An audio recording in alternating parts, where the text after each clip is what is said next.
निकल गया है सेल्स का अगले के लिए। चलो नेक्स्ट टॉपिक HEART हार्ट क्या होता है? कितने चैम्बर होता है मानव में? मेढक में कितना चैम्बर होता है? कॉकरोच के हार्ट में कितना चैम्बर होता है? ये क्वेश्चन आता है। ठीक है, इन्हें थोड़ा सा इसके बारे में जान लो। पूछ किसका में होता है? दो गो हृदय।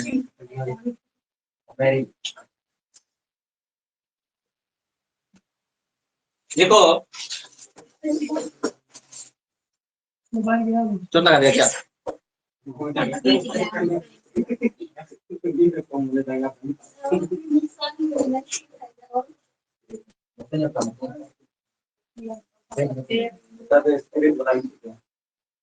देखो हृदय हृदय एक परिसंचरित अंग है। हृदय एक परिसंचरित हृदय एक परिसंचरित अंग है, ऑर्गेन अंग है तथा इसके अध्ययन को तथा हृदय के अध्ययन को क्या कहते हैं जी? हृदय के अध्ययन को कार्डियोलॉजी कहा जाता है। कार्डियोलॉजी कहा जाता है।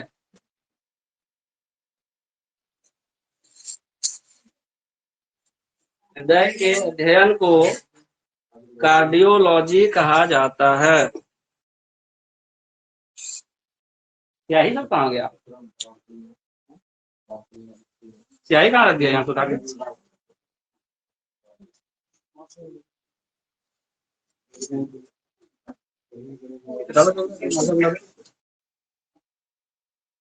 इसके अध्ययन को क्या कहा जाता है? कार्डियोलॉजी। और जो हृदय का स्पेशलिस्ट डॉक्टर होता है उसको क्या बोलते हैं? कार्डियोलॉजिस्ट। हृदय स्पेशलिस्ट डॉक्टर को क्या बोलेंगे? कार्डियोलॉजिस्ट। देखो हृदय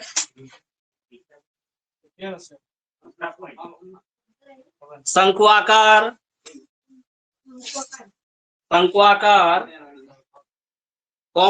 खोखला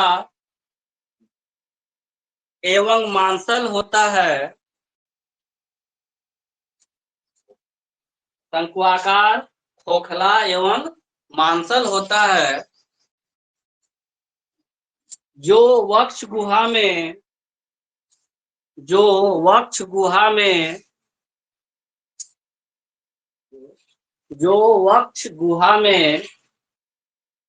दोनों फेफड़ों के बीच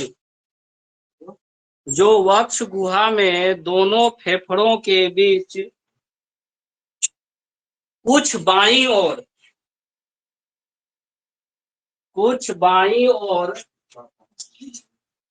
दोनों फेफड़ों के बीच कुछ बाईं ओर स्थित होता है।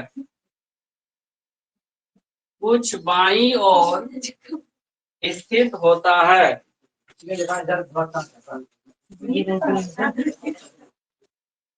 देखो हृदय का भार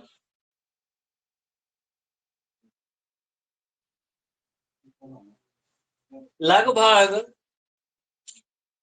300 ग्राम का होता है। लगभग 300 ग्राम का होता है। हृदय का भार लगभग 300 ग्राम होता है। हाँ, हृदय दोहरी झिल्ली, पॉइंट बना के, हृदय दोहरी झिल्ली से घिरा रहता है। दोहरी झिल्ली से घिरा रहता है। हृदय दोहरी झिल्ली से घिरा होता है, जिसे हृदयावरण कहा जाता है। जिसे हृदयावरण कहा जाता है। इसे हृदयावरण कहा जाता है। अंग्रेजी में इसे, हाँ, अंग्रेजी में इसे पेरिकार्डियम कहते हैं। अंग्रेजी में इसे पेरिकार्डियम, पेरिकार्डियम कहते हैं या कार्डियम कहते हैं।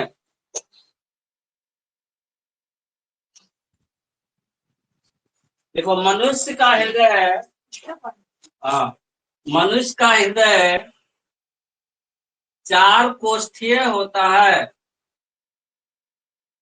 मनुष्य का हृदय 4 कोष्ठीय होता है, जिसके अगले भाग में,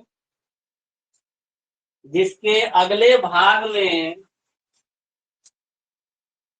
दायां आलिंद, यहाँ का क्वेश्चन आता है, बढ़िया लिखना। जिसके अगले भाग में दायां आलिंद, इंग्लिश में इसको बोलते हैं राइट, दायां आलिंद, right auricle, AURICLE, auricle, auricle, right auricle एवं बायां आलिंद, एवं बायां आलिंद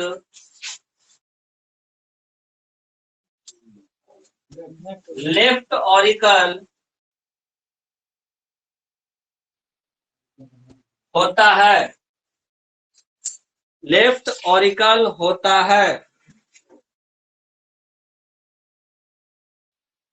ये किसका बात कर रहे हैं? अगला भाग का।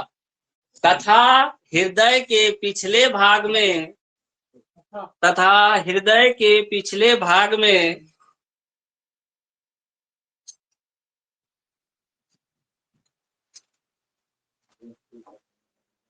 दायां आलिंद, आलिंद नहीं, आलिंद हो गया ना, दायां आलिंद बायां आलिंद, पिछले भाग में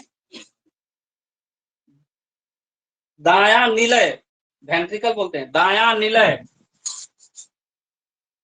दायां निलय, इंग्लिश में बोलते हैं वेंट्रिकल, राइट वेंट्रिकल, VENTRICLE,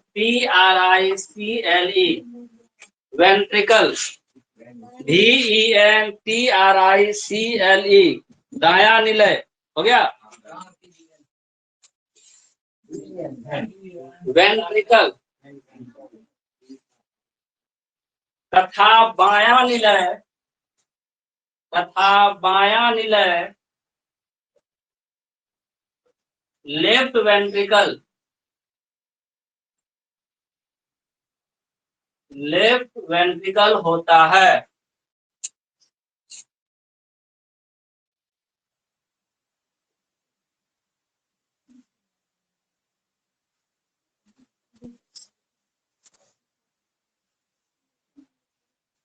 अगला भाग में क्या रहता है? अगला भाग में क्या रहता है? निलय, नहीं, आलिंद रहता है कि निलय रहता है? अगले भाग में क्या रहता है? आलिंद। पिछला भाग में क्या रहता है? निलय। दोनों 2 प्रकार का, एक लेफ्ट और एक राइट। निलय की बात करेंगे तो लेफ्ट निलय यानी बायां निलय और दाहिना निलय, ठीक है। और जब ऑरिकल की बात करेंगे, आलिंद की बात करेंगे, तो ये भी दायां वाल आलिंद और बायां आलिंद हो गया। कहाँ होता है ये?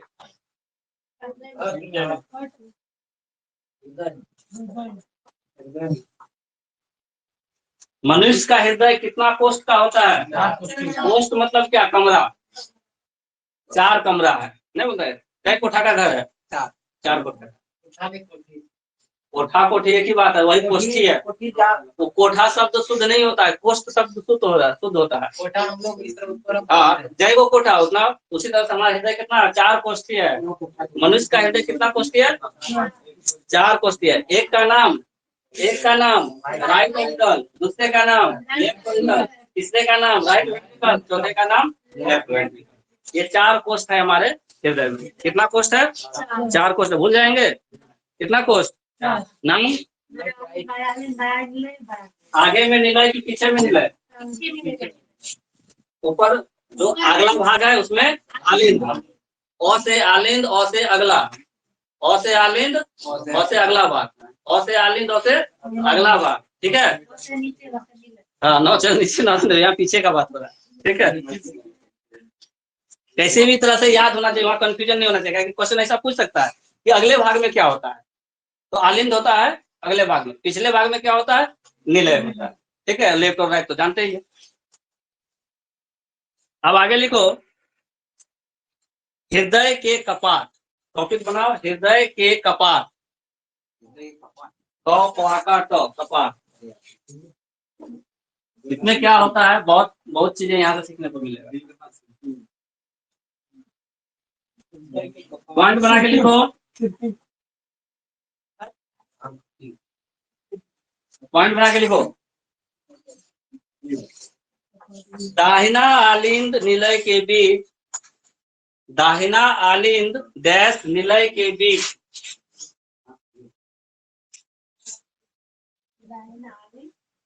दाहिना आलिंद निलय के बीच, निलय की इसका भी दाहिना निलय, हाँ दाहिना निलय है तो ऐसे ही लिखाएगा, दाहिना एक बार लिख है ना, दाहिना आलिंद निलय, ठीक है। दाहिना आलिंद निलय के बीच त्रिउनली, त्रिउनली कपाट होता है, नाम याद रखना है, त्रिउनली कपाट, त्रिउनली कपाट, त्रिउनली कपाट होता है,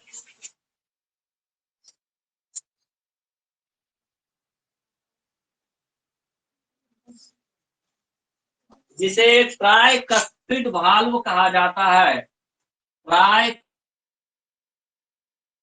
LVE, ट्राई, हाँ बिल्कुल बिल्कुल मशीन की तरह काम करता है ऐसे। Tricuspid, tricuspid valve, TRICUSPID, tricuspid valve, VALVE कहा जाता है।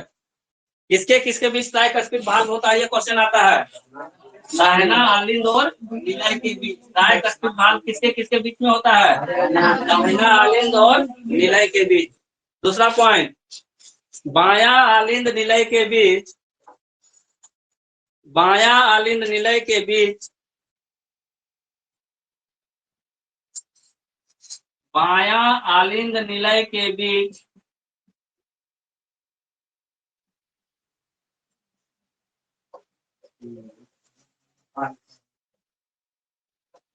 द्विनली, द्विनली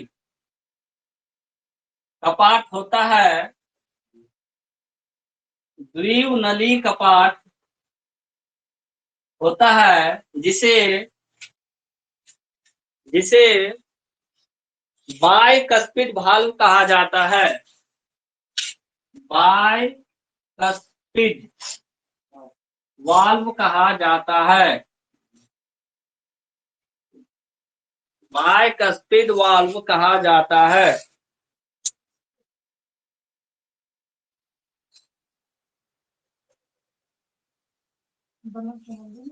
बाइकस्पिड, बाय मतलब 2, ट्राई मतलब 3, ठीक है, लिख लिए। बाइकस्पिड वाल्व किसके बीच? बायां आलिंद निलय के बीच में बाइकस्पिड। तो अगर कंफ्यूजन हो तो बाय और बाया याद रखना है, बाय और बाया, बाय और बाया, ठीक है। बाइकस्पिड किसके बीच? बाया वाले के बीच में, लेफ्ट साइड वाले में, ठीक है। अगला पॉइंट लिखो, दोनों बाया ही होगा सर? बिल्कुल नहीं, हाँ दोनों बाया ही, ये दोनों बाया ही, ये दोनों दाया ही। नेक्स्ट पॉइंट लिखो, बाया निलय एवं महाधमनी, बाया निलय महाधमनी, बाया निलय एवं महाधमनी के बीच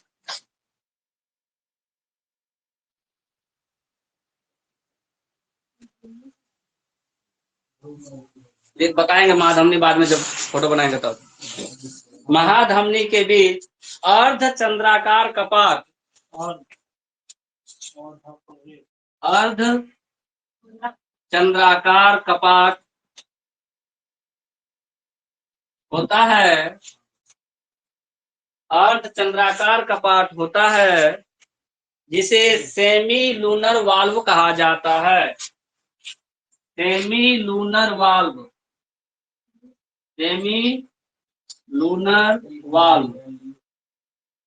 जैसे ही लूनर शब्द आए मतलब चंदा के से रिलेटेड रखना, ठीक ना। चांद मतलब लून, और semi lunar LUNAR, semi lunar valve, VALVE valve कहा जाता है, सेमी लूनर वाल्व कहा जाता है। लिख लिए। अगला पॉइंट लिखो, दाहिना निलय, दाहिना निलय तथा फुफ्फुसीय धमनी, फुफ्फुसीय धमनी, फुफ्फुसीय धमनी नाम है। फुफ्फुसीय धमनी, दाहिना निलय तथा फुफ्फुसीय धमनी के बीच, फुफ्फुसीय धमनी के बीच 3 अर्धचंद्राकार कपाट होता है। हाँ, 3 अर्धचंद्राकार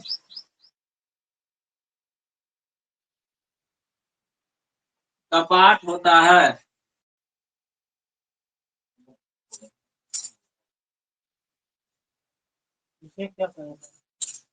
नाम वही होगा, खाली यहाँ संख्या ज्यादा बढ़ गया, वहां उधर एक ही था, इधर 3 है।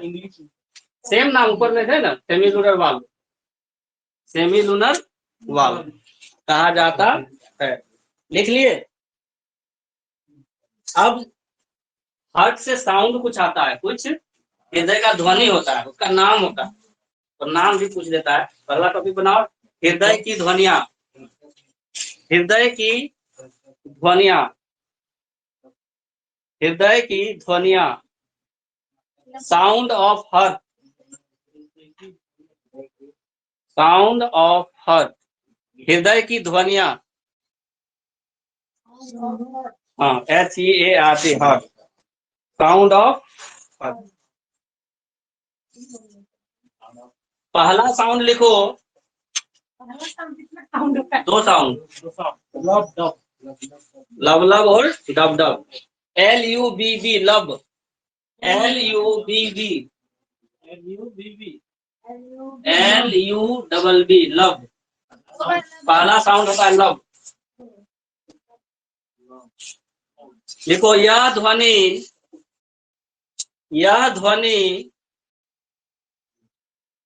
आलिंद एवं निलय, आलिंद एवं निलय, आलिंद एवं निलय के बीच के कपाट बंद होने पर होता है। आलिंद एवं निलय के बीच के कपाट बंद होने के कारण होता है, या होने पर। आलिंद एवं निलय के बीच कपाट बंद होने पर होता है। लब वाला साउंड कब निकलता है? जब आलिंद एवं निलय के बीच का जो कपाट है वो बंद होता है। और आलिंद और निलय के बीच कौन सा कपाट है? एक त्रिवलिली यानी ट्राइकस्पिड कपाट और एक बाइकस्पिड कपाट। ये दोनों कपाट जब बंद होगा तो लब साउंड सुनाई देगा। कैसा साउंड सुनाई देगा? लब साउंड। या तो ट्राइकस्पिड बंद हो या बाइकस्पिड बंद हो, साउंड हमें कैसा सुनाई देगा? लब का। दूसरा साउंड लिखो dub, DUBB, DUBB dub.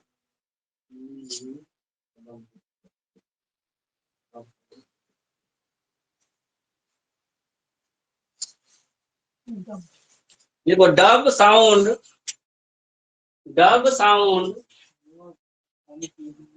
Sound या ध्वनि जो भी लिखना है। जब साउंड अर्धचंद्राकार कपाट के बंद होने पर उत्पन्न होता है। अर्धचंद्राकार कपाट के बंद होने पर उत्पन्न होता है। अर्धचंद्राकार कपाट बंद होने पर उत्पन्न होता है।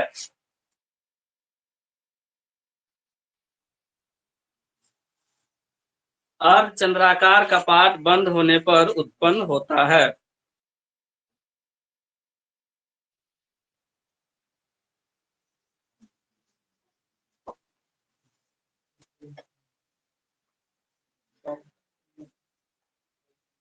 हो गया? लिखो,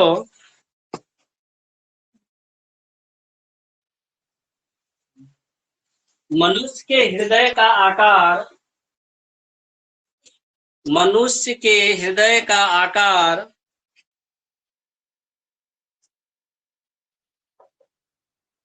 FIST फिस्ट, FIST फिस्ट किसको बोलते हैं? इसको मुट्ठी, ब्रैकेट में लिखना मुट्ठी, फिस्ट की तरह होता है। FIST फिस्ट, ब्रैकेट में क्या लिखेंगे? मुट्ठी की तरह होता है। ऐसे, ठीक है?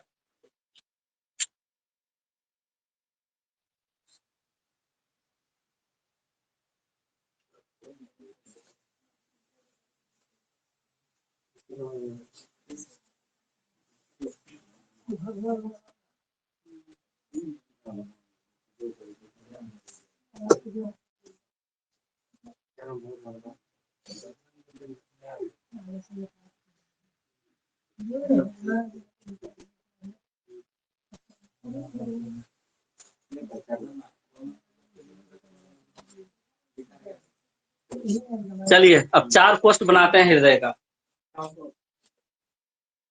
इसका फोटो ले लो, तो इसका फोटो लो, मिटाएंगे, जल्दी लो।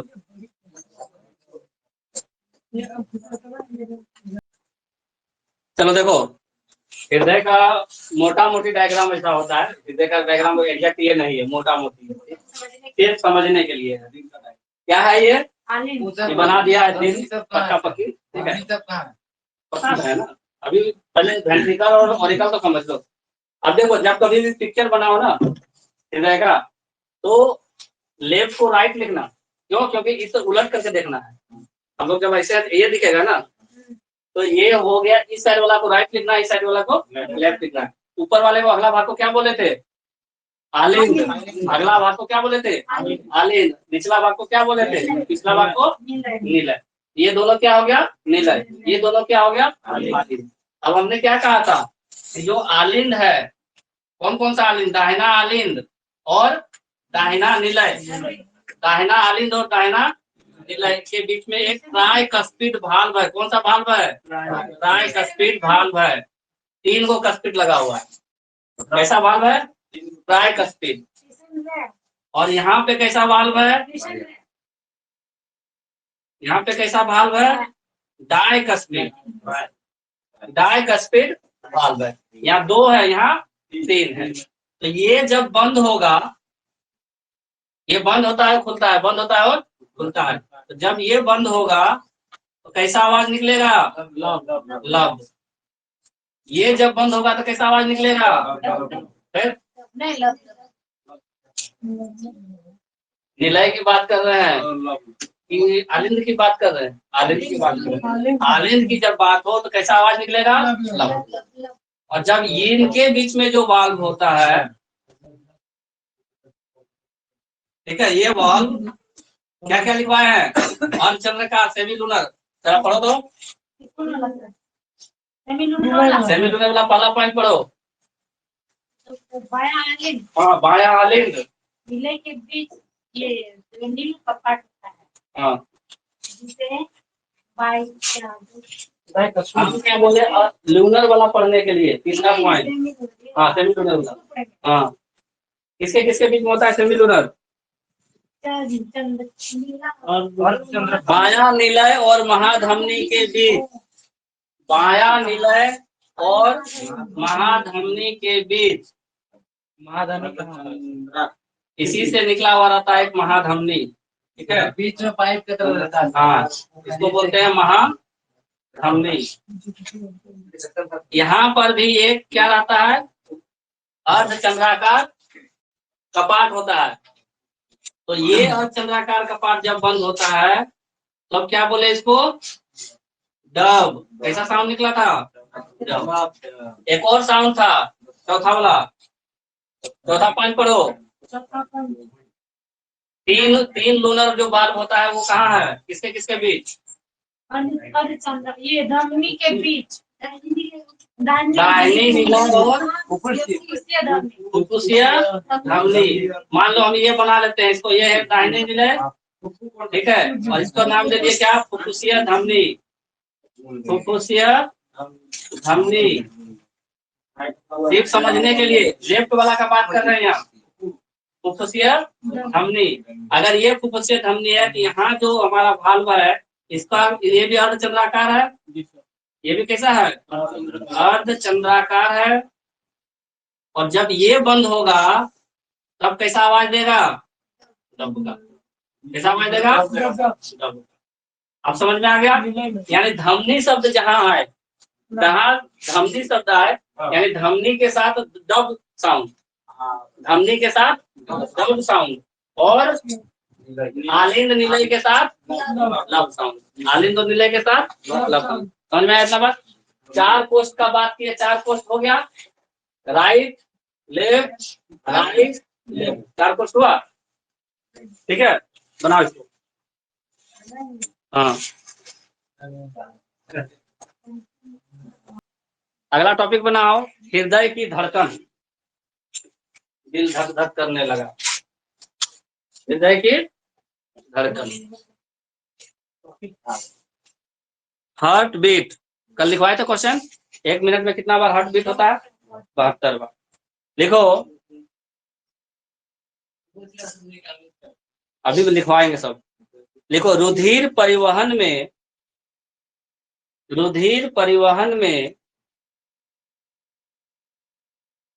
कितना बजे तुम लोगों का है, रुधिर परिवहन में हृदय पंप की तरह कार्य करता है, हृदय पंप की तरह कार्य करता है, पंप की तरह कार्य करता है, तथा 1 मिनट में हृदय की धड़कन, 1 मिनट में हृदय की धड़कन 70 से 72 बार धड़कता है, 70 से 72 बार धड़कता है। 1 मिनट में हृदय की धड़कन 70 से 72 बार धड़कता है। नहीं, उसको आप नॉर्मल नहीं मान सकते ना, हम लोग नॉर्मली काउंट करते हैं, 1 मिनट का बात करते हैं। लिख लिए। देखो, हृदय के सिकुड़ने को, हृदय के सिकुड़ने को सिस्टोल कहा जाता है, हृदय के सिकुड़ने को सिस्टोल कहा जाता है,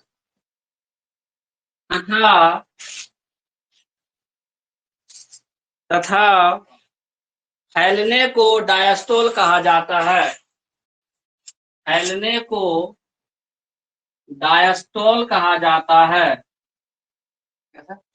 फैलने को डायस्टोल कहा जाता है। इसे ये फैल गया सिकुड़ गया, फैल गया सिकुड़ गया, फैल गया सिकुड़ गया, सिकुड़ना सिस्टोल, फैलना डायस्टोल।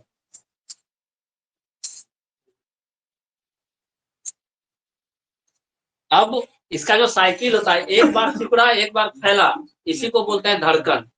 इसको क्या बोलते हैं, धड़कन। एक बार फैला एक बार सिकुड़ा, इसको क्या बोले, धड़कन। हार्ट बीट, उसको क्या बोले, हार्ट बीट। एक बार फैला एक बार सिकुड़ा, इसको क्या बोले, एक हार्ट बीट। दूसरा बार फैला दूसरा बार सिकुड़ा, क्या बोले, दूसरा हार्ट बीट। तो इस तरह से 1 मिनट में कितनी बार हार्ट बीट बन रहा है, 70 से 72 बार, 70 से 72 बार। और यही से क्वेश्चन आता है रक्तचाप, किसी का बढ़ जाता है किसी का घट जाता है,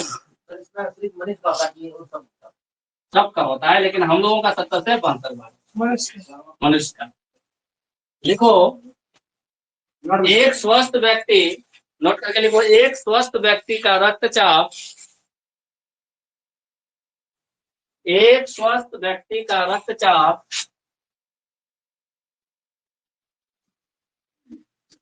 सिस्टोल बटे डायस्टोल, हाँ सिस्टोल बटे डायस्टोल 120/80 Hg होता है। उस दिन भी लिखाए थे सिस्टोल बटे डायस्टोल, या ऐसे लिख सकते हो सिस्टोलिक प्रेशर बटे डायस्टोलिक प्रेशर, सिस्टोलिक प्रेशर बटे डायस्टोलिक प्रेशर 120/80 Hg होता है। 120/, हाँ mmHg लिखो, mm जोड़ दो इसमें, mmHg मिलीमीटर Hg, mmHg होता है 120/80 mmHg मिलीमीटर Hg होता है, जिसे ब्लड प्रेशर कहा जाता है। इसी को क्या बोला जाता है? Blood pressure, BP, blood pressure कहा जाता है। किसका बीपी हाई है कि बीपी लो है, नहीं बोलता है। बीपी कितना प्रकार का, हाई और लो, दो प्रकार का होता है। 35-40 तक में नॉर्मल कर देता है। बीपी मापने के लिए किस यंत्र का प्रयोग किया जाता है? देखो बीपी मापने के लिए, बीपी मापने के लिए इस स्फिग्नोमैनोमीटर का उपयोग किया जाता है।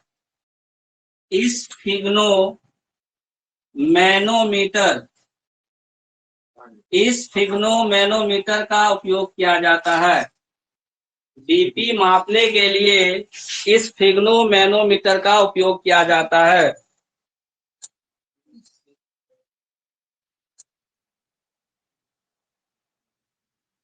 इस स्फिग्नोमैनोमीटर का उपयोग किया जाता है।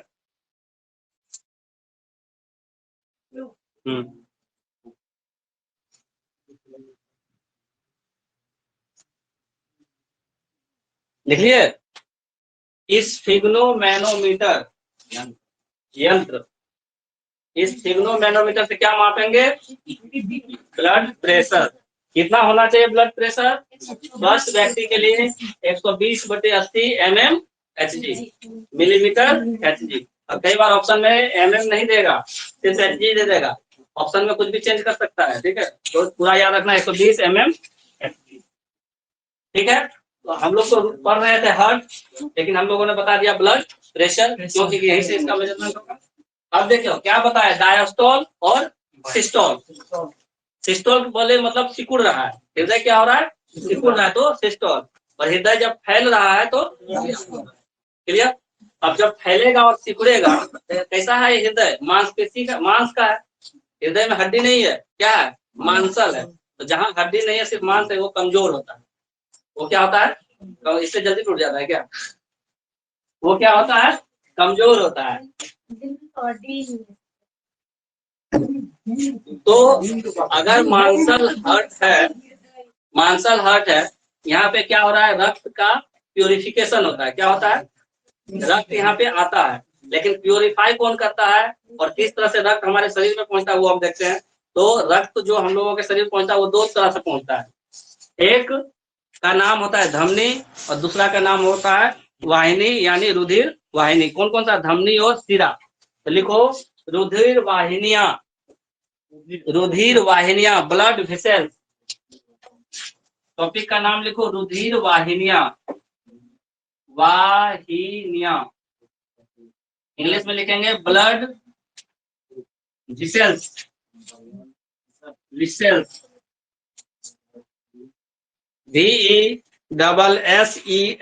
Blood vessels, blood vessels. हमारे शरीर में ब्लड को एक जगह से दूसरी जगह पहुंचाने के लिए क्या जरूरी है? Blood vessel. ये दो प्रकार की होती हैं। ब्लड वेसल कितने प्रकार की? दो प्रकार की। पहला लिखो धमनिया, आर्टेरीज। धमनिया, अभी जो महाधमनी बोले थे ना, यहाँ से पता चलेगा। धमनिया, इंग्लिश में इसको बोलते हैं आर्टेरीज। ARTERIES, आर्टेरीज। धमनिया को इंग्लिश में क्या बोलेंगे? आर्टेरीज। और दूसरा है शिराएं, जिसको हम लोग बोलते हैं वेन। शिराएं, शिराएं, बहुत सारी शिराएं होती है, इंग्लिश में क्या बोलते हैं? वेन। VEINS, VEINS। तुम कैसे स्याही डाला जी इसमें? कहाँ चल रहा है बढ़िया? 10-15 बूंद डाले हैं सर।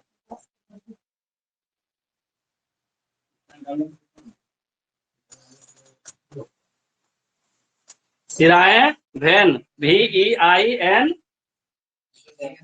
वेन। आर्टेरीज और शिराएं।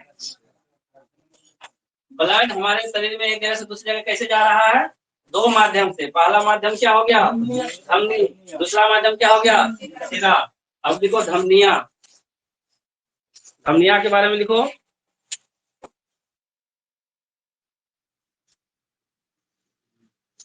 देखो धमनिया शुद्ध रक्त को, धमनिया शुद्ध रक्त को हृदय से दूर, हृदय से दूर शरीर के विभिन्न अंगों तक पहुंचाती है। शरीर के, हृदय से दूर शरीर के विभिन्न अंगों तक पहुंचाती है।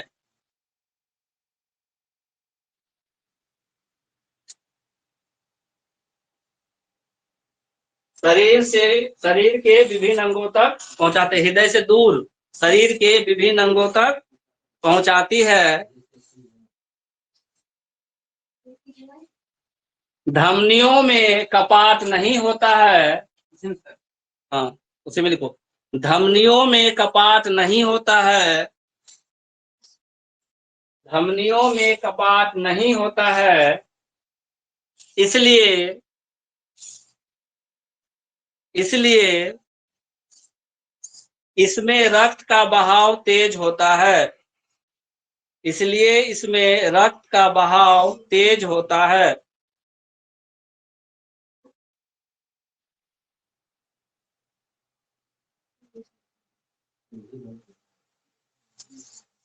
धमनिया में किसी तरह का वाल्व नहीं होता है, इसलिए रक्त जो बहुत तेजी से जाता है। लेकिन एक नाम आया था अभी, फुफ्फुसीय धमनी। तो नीचे लिखो फुफ्फुसीय धमनी लिख करके डैश दो। फुफ्फुसीय धमनी लिख करके डैश दो।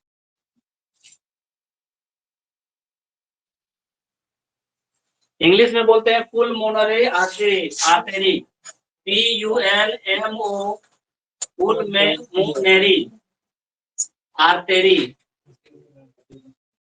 ये पूछ रहा था फुफ्फुसीय धमनी का इंग्लिश। PULMONARY,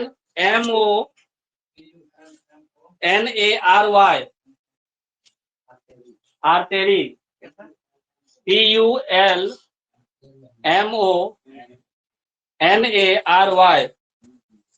पुलमोनरी आर्टरी, फुफ्फुसीय धमनी। ये क्या करता है? डैश लिख करके लिखो।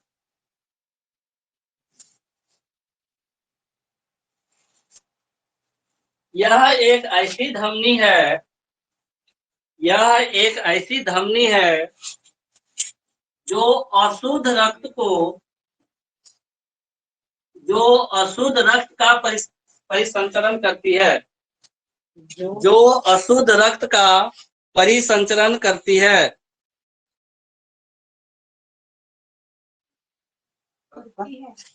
जो अशुद्ध रक्त का परिसंचरण करती है। अब देखो ब्लड में भी क्या हो गया? शुद्ध और, अब लोग है शुद्ध किसको बोलते हैं, अशुद्ध किसको बोलते हैं? तो नीचे लिखो शुद्ध रक्त।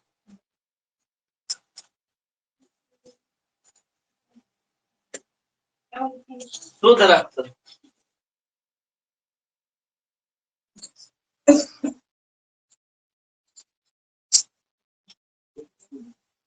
शुद्ध, प्योर, प्योर ब्लड, इंग्लिश में क्या बोलेंगे? Pure blood. कौन सा होगा? वह रक्त जिसमें ऑक्सीजन मिक्स रहता है, वह रक्त जिसमें ऑक्सीजन मिक्स या उपस्थित रहता है, जिसमें ऑक्सीजन उपस्थित रहता है, उसे शुद्ध रक्त कहा जाता है। जिसमें ऑक्सीजन उपस्थित रहता है उसे शुद्ध रक्त कहा जाता है। तथा वह रक्त जिसमें ऑक्सीजन अनुपस्थित रहता है, वह रक्त जिसमें ऑक्सीजन अनुपस्थित रहता है, हाँ, अनुपस्थित रहता है, उसे अशुद्ध रक्त कहा जाता है।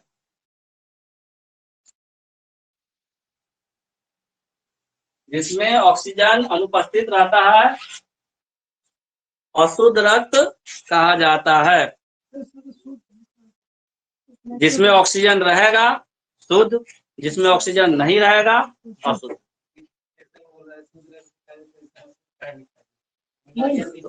दोनों पॉइंट बना दिए ना वहां सफा लगा करके, ठीक है। दोनों पॉइंट शुद्ध और अशुद्ध दोनों एक ही जगह। क्लियर? तो जो आर्टेरीज होता है वो हृदय से दूर जो शरीर का विभिन्न अंग है वहां कैसा रक्त पहुंचाता है? शुद्ध रक्त पहुंचाता है। लेकिन एक वो आर्टेरी ऐसा है जो अशुद्ध रक्त बहाता है। कौन सा आर्टेरी? फुफ्फुसिया धमनी। फुफ्फुसिया धमनी ये कैसा ब्लड लेके जाता है? अशुद्ध। लेके आता है, वही तो बोल रहे हैं, परिसंचरण करना मतलब लेकर के आना, ठीक है। अशुद्ध रक्त किसमें रहता है? फुफ्फुसिया धमनी में रहता है। क्लियर हो गया? अब वेन के बारे में लिखो, शिरा के बारे में।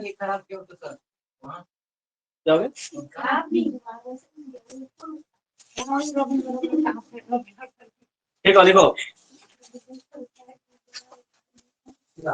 शिरा। शिरा लिख के दे दो। VEINS, veins. VEINS नहीं कहता, वैन में सुई लेंगे। शिरा किसको बोले? नस है, वैन में सुई देना इसको, मस्कुलर नहीं देना, वैन में देना, बोलता है ना। तो नस में देते हैं को ब्लड के साथ मिल जाता है वो दवा, ठीक है, इसलिए जल्दी काम करता है। वैन में सुई देने के बाद जल्दी काम करता है, मस्कुलर में शरीर में फैलने में समय लगता है। लिखो, शिराएं अशुद्ध रक्त को शरीर से, शिराएं अशुद्ध रक्त को, शिराएं अशुद्ध रक्त को शरीर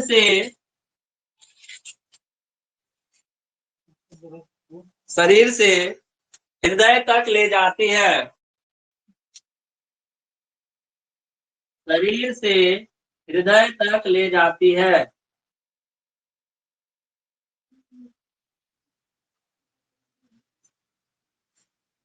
शिराएं अशुद्ध रक्त को शरीर से हृदय तक ले जाती है। लिखो अगला पॉइंट, शिराओं में कपाट होते हैं। शिराओं में कपाट होते हैं। शिराओं में कपाट होते हैं, जिस कारण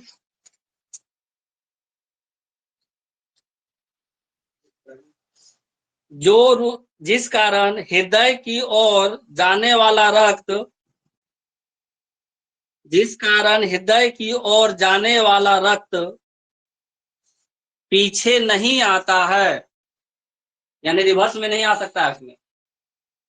जिस कारण हृदय की ओर जाने वाला रक्त पीछे नहीं आता है, वो हृदय की ओर ही जाएगा, रिवर्स नहीं मारेगा। जिस कारण हृदय की ओर जाने वाला रक्त पीछे नहीं आता है, अब लिखो फुफ्फुस सिरा, इसमें भी एक फुफ्फुस नाम है, फुफ्फुस सिरा।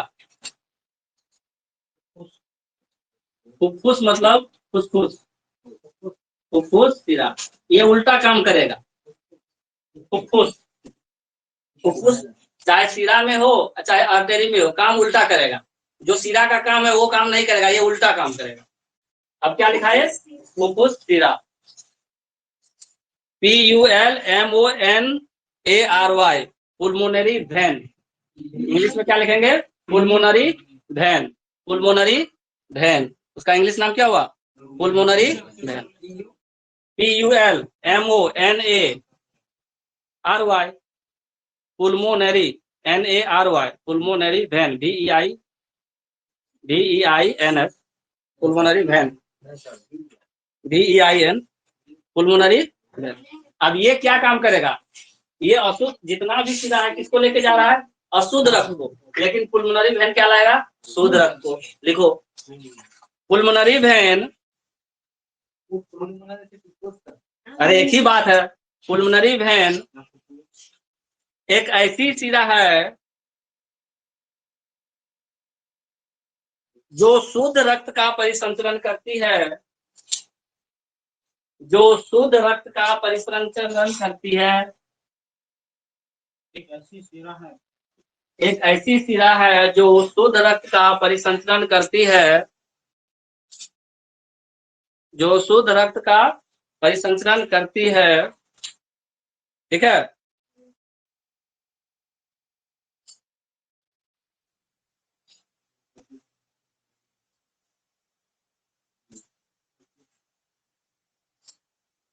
नीचे लिखो सबसे बड़ी सिरा। हाँ वो एक बात खत्म हो गया, वहीं पे लिखो नीचे सबसे बड़ी सिरा निचली महासिरा।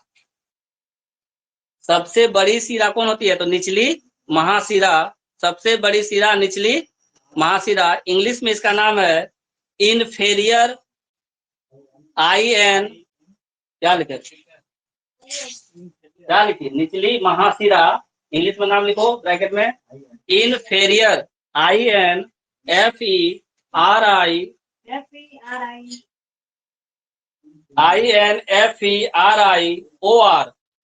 इनफीरियर,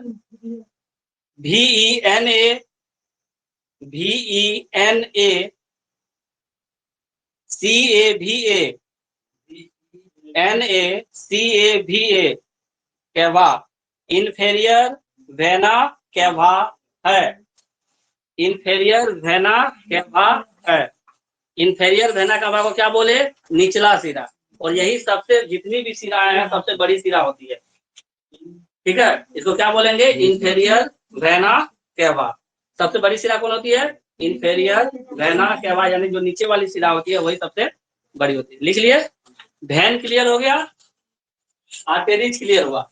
आर्टेरीज शुद्ध रक्त ले जाती है कि अशुद्ध रक्त? आर्टेरी, आर्टेरी शुद्ध रक्त ले जाती है कि अशुद्ध रक्त? शुद्ध रक्त। लेकिन एक आर्टेरी ऐसा है जो अशुद्ध रक्त ले जाती है, उसको क्या बोलते हैं? फुफ्फुसीय, फुफ्फुसीय धमनी। अब जितनी सिराएं अशुद्ध रक्त लेके जाती है कि शुद्ध रक्त? सिरा, सिरा क्या लेके जाती है? सिरा क्या लेके जाती है? जितना वैन होता है, सुनो कैसे याद रखते हैं। वैन में क्या लेते हैं? इंजेक्शन। वैन में क्या लेते हैं? इंजेक्शन। इंजेक्शन शुद्ध होता है क्या? शुद्ध। कैसे शुद्ध होगा? बाहर का चीज शरीर में घुसा रहे हो, शुद्ध हो सकता है? शरीर में तो नहीं बना है, वो शुद्ध होगा ही नहीं। तो वैन में अगर शुद्ध रक्त रहता है तो शुद्ध में अशुद्ध मिलाते तो हानि करेगा क्या लाभ? हानि। क्योंकि वैन में अशुद्ध रक्त चल रहा है। कैसा रक्त चल रहा है? अशुद्ध रक्त चल रहा है। नहीं बिल्कुल सही,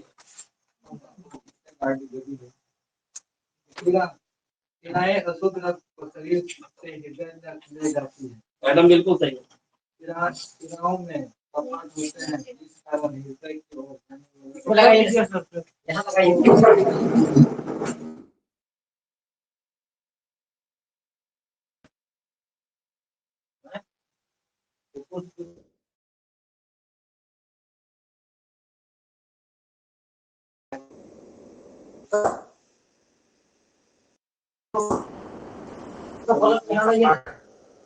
रुको ना।